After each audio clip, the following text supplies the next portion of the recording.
Welcome to The Weekly Trend, a podcast for navigating the markets through the lens of technical analysis. The Weekly Trend podcast is provided for educational purposes only and does not constitute any professional advice. Listeners should not act upon the information or content without first seeking advice from a registered financial planner. Welcome back to the Weekly Trend podcast. Today is Friday, March 28th, 2025. S&P 500 currently sitting at 5601. I'm David Zarling. I'm here with a man who's probably already has a head start on his lawn, Ian McMillan. You got yard work? Yeah, they came out and serviced the irrigation. But I've been doing a little yard work. Yeah, last few weeks anyways. Are you mowing lawn already over there? Oh yeah. Oh yeah, does mean like several times? I think just maybe twice, but we've also got the house on the market, so okay. Gotta have the yard looking nice. You gotta have that curb appeal. I love it. Well, leading up to preparing for this podcast, we both admitted that what's there to say? Yeah, not a lot going on. I mean, I guess Monday was good start. It's gapped up, pretty strong day. I think all the major indices we're back below where we were last Friday. As of right now on all the major indices. Yeah, all the major maybe US. Not the Dow. Dow's back below. It is below its 200-day. Dow, S&P 500, Russell 2000. Yeah, Dow is below, yeah. Russell 1000, the NASDAQ, all your US-centric. It's a very, very lethargic bounce attempt from the buyers. Yeah, it's what happens when it can happen, more likely to happen when you're below 200-day moving average. For sure. You know, it's worth noting that we've talked in the past, seasonally speaking, that November through April is the strongest 6-month period in a rolling 12-month period. We're below November prices. So currently heading into the end of the month, end of the quarter here, we've got 1 month to get it together for stocks to be statistically significantly positive in a seasonally positive period. And we had a good start. I mean, we had a good start, right? November. Great reaction from the election. All that has been given back, similar to Monday. And this week, microcosm of the last 5 months. Mm-hmm. And we're below important levels. You know, we talked about the zero line being the start of the year, the election gap, the January low, currently sitting below the July 2024 high. It's an interesting thing to pay attention to, that if we're going to get a weak 6 months here ending at the end of April, that will be information that maybe, just maybe, I don't want to get overly alarmist here, that 2025 doesn't have to shape up to be a positive year. But we'll see. I mean, time will tell. We have to get back above. It's just simple math. It's just simple numbers. You've got to get back above important levels. Yep. You know, by starting with the 200-day moving average, which is currently sitting at 57.59 on the S&P 500, getting above the January low near 5,800. Those would be our first steps. What other things would you be looking for this market to repair and show that buyers have control? Probably would want at least tech to stop underperforming. And it's kind of just the way it is. I mean, it's just, it'd be cool to have better breadth, but more things participating, but for sure got to fix mega cap tech. Got to fix some charts like NVIDIA.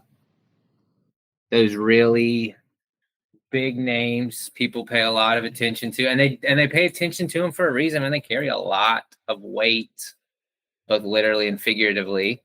But like an Apple, I mean, Apple's been below a 200-day for like 3 weeks. And these are, I mean, the cracks, that's a crack in a foundation, I would say. Right. And it started to roll over into the broad indices. Now, Apple doesn't look as bad as Microsoft, which looks I mean, Microsoft's got to fix itself.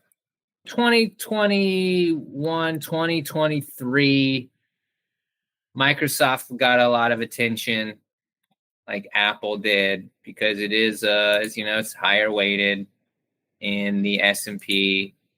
Still super important though. I mean, it's 6%, still number 2. I take that back. It's 3 now. Nvidia's number 2. We just talked about that. Nvidia, not a great chart. I think It's you going to bring be a up a good headwind. point. I don't know how many regional banks can make up for Microsoft going lower on an absolute basis. Well, I think you bring up a good point that when you look at the makeup of something like the S&P 500, and this goes for a lot of other cap-weighted indexes, when you have 30% weighting towards those names you mentioned, Apple, Microsoft, Nvidia, Amazon, Meta, Google, when those things equal 30%, or when tech overall equals 30%, it's like asking your team and the best players aren't performing. It's asking the rest of the team to step up and make plays. That's a lot. Yeah, and the Russell's not really doing it. The Dow is hung in there, but I don't know, man. Don't you wish you did? Right? And then what do you got? So sectors that are above a relative 200-day. Staples, real estate, healthcare. Those last 2 are as of today. Energy, utilities, comm services, financials. And financials, I mean, I got to give it to financials. Borderline about to take the top sector spot. Right. Well, and that brings up a good point. Financials are 14% weighting in the S&P 500. Consumer staples 5, energy 3. I mean, you bring up some good points there. Those would have to do some really good things to offset what's going on with large cap growth, large cap tech stocks. Tech about to be at 2-year relative lows. Yep. Mm. And so now you are in a scenario where Kuwait S&P is outperforming the S&P. You look at Eco-Weight Qs, NASDAQ versus the Qs themselves outperforming. Now, that doesn't mean those things are in an uptrend. For example, Eco-Weight NASDAQ is below a 200-day. Eco-Weight S&P 500 is below a 200-day. Yeah. So we have the all-stars that are struggling. The ones that are supposed to be leading the team are on the struggle bus. Going to be pretty hard for those cap-weighted indices to do well with that type of environment. It is interesting. I want your thoughts on pretty negative sentiment out there. Whether you're looking at 51% of investors expecting a crash. You have the AAII survey out. You have thoughts on that? Yeah, so again, I mean, I think we're a few weeks into AAII data, right? I mean, and now we get Fitwel, depending on where you want to look. 5 weeks in a row on the AAII survey with at least 50% bears. Is that just when people respond to that survey, it's bulls, bears, and then is there a neutral option? It's a great question. Or is question. it just bulls and bears? I don't know. I'll try to look it up while we're talking about it. Again, something I've never personally been asked my opinion on, but apparently there are people out there that are part of this survey. Comes out every week. Majority bearish for the 5th week in a row. I guess that's a pretty big marker. Is that the right word to use there? Sure. I mean, it's just a sentiment check. I mean, so I found the question. Okay. It's do you feel the direction of the stock market over the next 6 months will be up, bullish, no change, neutral, or down, bearish? Okay, so there is a neutral option. Mm-hmm. Yeah, apparently we don't see, but what the main point is, apparently we don't see 5 weeks a lot. Typically marks pretty big bottom. Yeah, the claim is that we didn't even have 5 weeks during the great financial crisis. So here we're 10% off the highs. And 10%. Yeah. investors are as negative as can be, even exceeding the great financial crisis, the '08 market crash. Investors ever, as a whole, bullish? I mean, like sentiment wise, I don't know, man. Feels like that's pretty rare. I mean, how many times in your career can you say, if you were to look back, like, wow, yeah, that was a really, like, everyone was in such a good mood for that 12 months, and everyone just knew that stocks were going to go higher, and they did. Yeah, Goldilocks market. It is interesting because we haven't seen a bear streak in the survey results like this since the late 1980s, and so you wonder, like, because even the correction that was in 21, 22, Mm-hmm. we got up to 5 weeks, and so you have extreme bearishness out there. And I would even add, looking at the data now, when you say neutral, I mean, people are either neutral or bearish. That's almost 72% of respondents. So only 27% think the market can go higher in the next 6 months. Right. And so, I mean, that feels like, okay, you could get some contrarian vibes going here. Yep. But I don't know. I feel like we tried this week, and well, you and I didn't try, but other market participants did. Right. To no luck.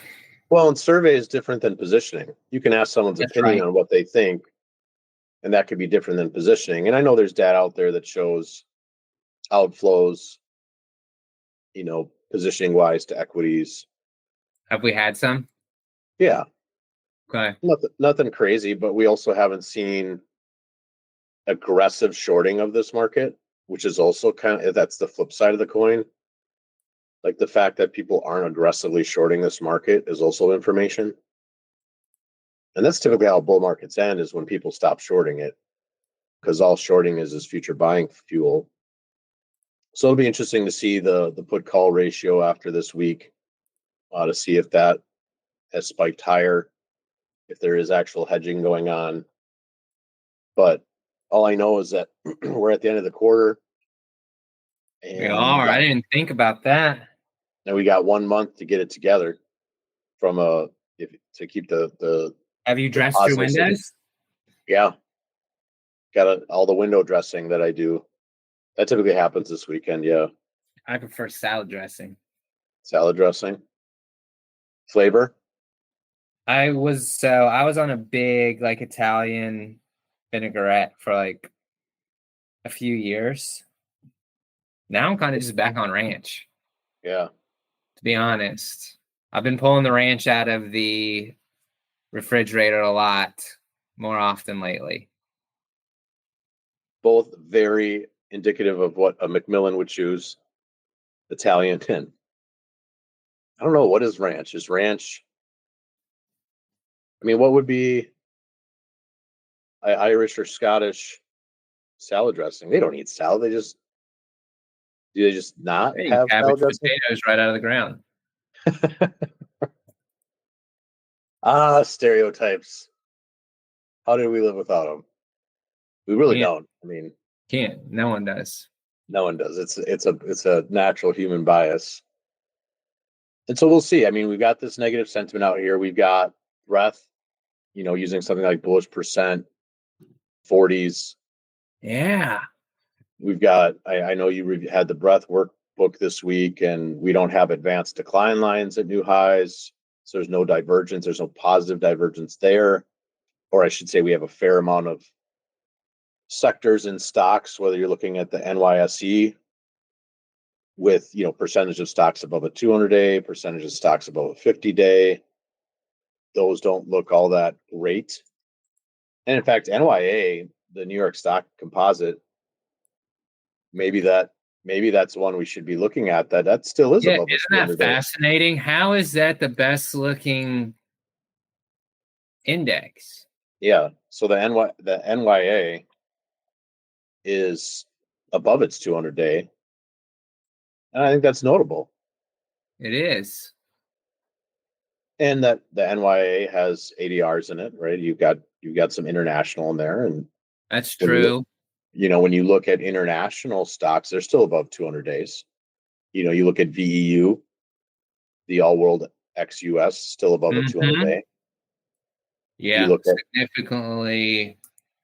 They look significantly better. I'm not saying they haven't had some short-term weakness, but right. So a lot of this remains a U.S. story, which most investors are U.S. centric. Makes sense if you're living in the U.S. Now, there's other areas, obviously, and so we'll see. I mean, I know we still have like India below a 200-day. There's plenty of international measurements below, but there's also quite a fair amount that are not.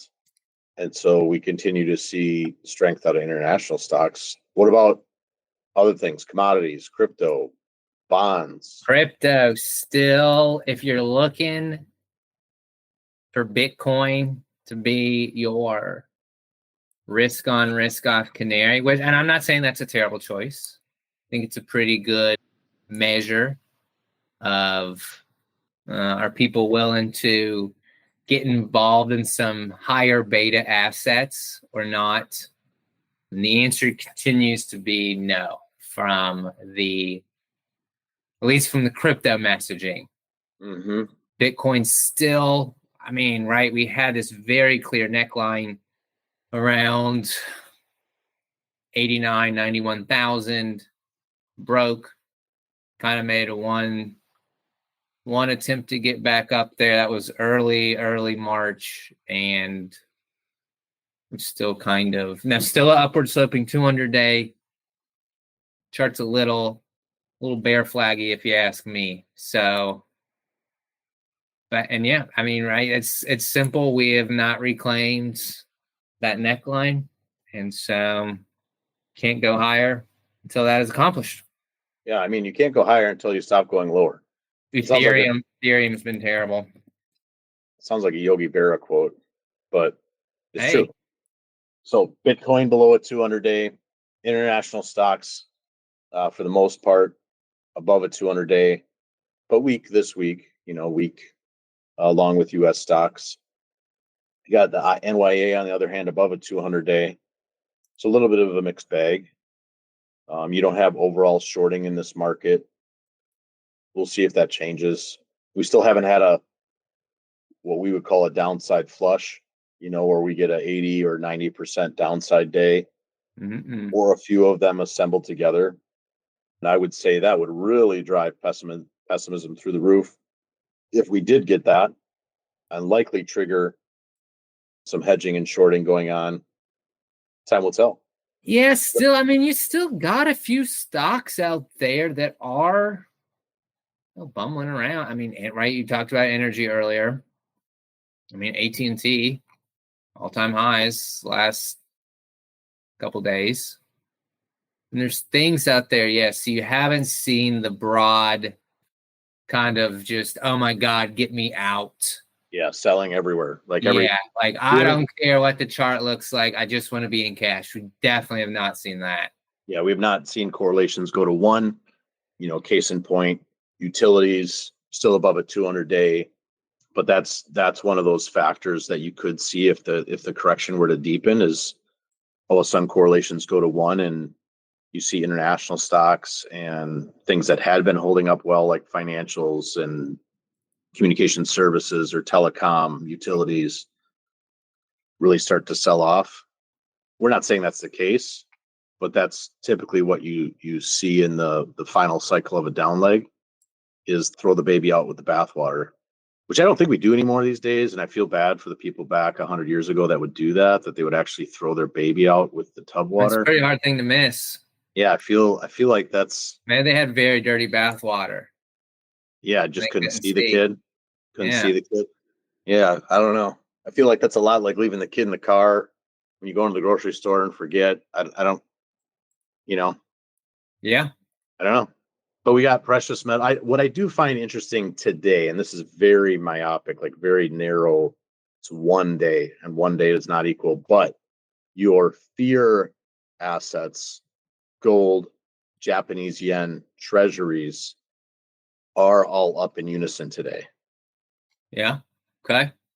Something to just, okay. And treasuries have not, obviously, yeah. Gold has been on a great run. Definitely moved from, I mean, it's moved into the outperformer Yep. category. Obviously, clients know that. Treasuries, not yet. Still bumbling around. Well, But up, yeah, to your point, up today. yeah, and I do wonder if Those have stopped going down. right. And there is a thesis out there that I wonder if the inflation noise gets a little bit louder because you have oil holding that $65 level, didn't get below there, record shorting of oil futures by commodities traders. And then you have a relationship like TIPS versus IEF. So your mid duration bonds, I mean, that you're starting to see some signs of inflation really picking up here, which will be interesting to watch. Okay. I like We'll see. that. And I don't know if they have interesting. This is a side tangent. I was reading about bees, and I don't know if there's honey futures, but I was reading about how they, in the last 6 to 8 months, they've lost 80% of honeybees. So not your everyday pollination bees, but you're like your honeybees, your honeybee farms. Oh, they lose them. I don't know. Well, lose them. I mean die. I don't mean like thrown out with the bathwater. Is there like a big disease? No, it's a mystery. They're talking about maybe it's the way they treat. I guess they treat for mites. There's some type of mites that bee farmers have to handle. Okay. But that's interesting. I don't know if honey futures are going through the roof like eggs were a couple of months ago, but eggs are gotten cheaper. Eggs are cheaper. Few things cheaper. What's cheaper? Few things out there. Yeah. There's some milk. So breakfast orange juice still in free fall. Yeah, I mean breakfast got everybody's meal of the day should be breakfast now. Wheat is at, I mean, we're almost at 4-year lows in wheat. So you can have toast eggs with orange juice. Yeah. That's how you combat inflation. Silver higher. Yeah, silver looking good. Gold miners cheaper. Gold miners looking pretty good. Cattle holding up very well.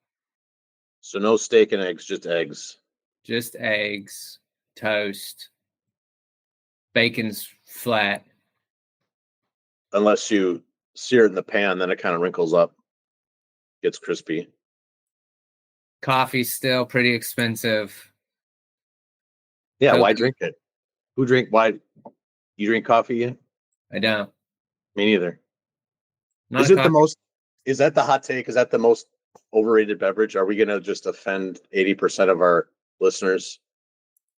I'm sure people over 50 won't be offended. My dad drank coffee a lot growing up, but people that my wife loves it. She's addicted. She's not addicted. She has 1 coffee a day, but it's definitely like her thing. She's got to do it. Y'all have like a Keurig at home? Does your wife drink coffee? Oh yeah. Yeah, she wishes I drank coffee so we could sit and have coffee together. And I've tried a couple times, and I just need to try harder. Because here's the deal: I like the smell of coffee.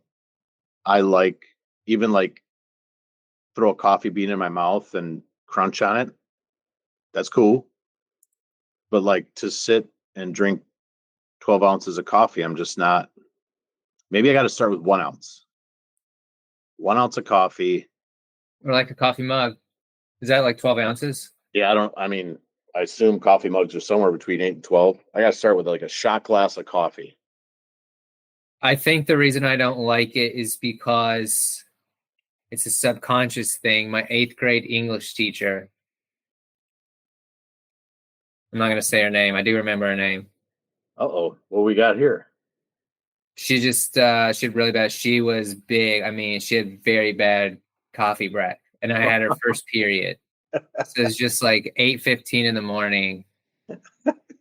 And she wanders over to your desk and is like, oh, can you read out the next passage? And you could just smell the coffee.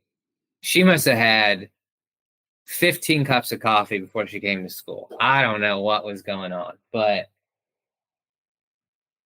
she's a teacher, man. Teachers probably need their coffee. Yeah. Well, they got to deal with first graders. They got to deal with a bunch of buffoons that are children. Guess you can't blame them. But anyway, we've got a great time of year, March Madness, right? First part of Sweet 16. We'll get through the Elite Eight or the Grade Eight this weekend. We've got opening day. The Masters is coming up. You need the NFL stocks draft. when you got sports. Right. Braves going to be any good this year? Well, at this rate, we're going to be 162. Yeah, same with the Brewers. But I feel like the Brewers are going to go 161-1. It starts today. Starts today. You win the Every next day's a new day. You win the series undefeated for the next 159 games. It's going to be awesome. Are you guys in Milwaukee? We are at New York. You're at New York. Yeah. Then we come home next week. These are the things that buy time until football. 5 months. 5 months. So we get football. Crazy. I know it'll go like a blink of an eye. I know it will. Yeah, summer will be active. Speaking of active, there's an active management ETF called the Adaptive Select ETF, which is listed on the New York Stock Exchange under ticker ADPV, which helps investors access two of the most prevalent factors in markets, momentum and relative strength. Using proprietary identification methods, the Adaptive Select ETF attempts to own the strongest 25 large cap stocks when the market is in an uptrend. And since not all market environments are the same, Adaptive Select seeks to prevent extended declines by moving to short-term treasury bills and cash during long-term market downtrends. Investors can find out more, including how to invest in ADPV, by visiting adpvetf.com or calling 1-833-880-5200. As always, investing involves risk, including possible loss of principal. ADPV is distributed by Quasar Distributors, LLC. Kind of amazing that there's can be different market environments. And Different market environments. How about that? And really, until we have a different market environment, this is a sidestep market, right? We talked about last week about parking the car and not being involved in driving in a snowstorm. It's kind of where this market is at. Can it come back? Absolutely. We have to start with using the S&P 500, reclaiming 5650. Then we need to reclaim a 200-day, the election gap, the January low. I mean, really got to get above 5,800 on the S&P 500 until we can say, hey, remember that correction, and we got the S&P higher. But I do think we're in this prove it type market where you have 1 month left in the 6-month period to be positive for that 6 months. And we're currently not there. Can happen. Definitely could happen. I mean, we've seen charts out there that show the average correction from a 52-week high for the S&P 500 is already minus 20%. So index down 10, Wow. Average stock within it, average drawdown is about 20. So we'll see. We'll see. We could be higher next week and above those levels. Would happily love to participate again. But right now, not a need to participate until that happens. Anything else you want to cover before we wrap this one up, Ian? No, I think you said it best. We are definitely in a period where the S&P needs to prove it can do something. To use your analogy, can't get back on the road just because it stopped snowing for an hour at this point.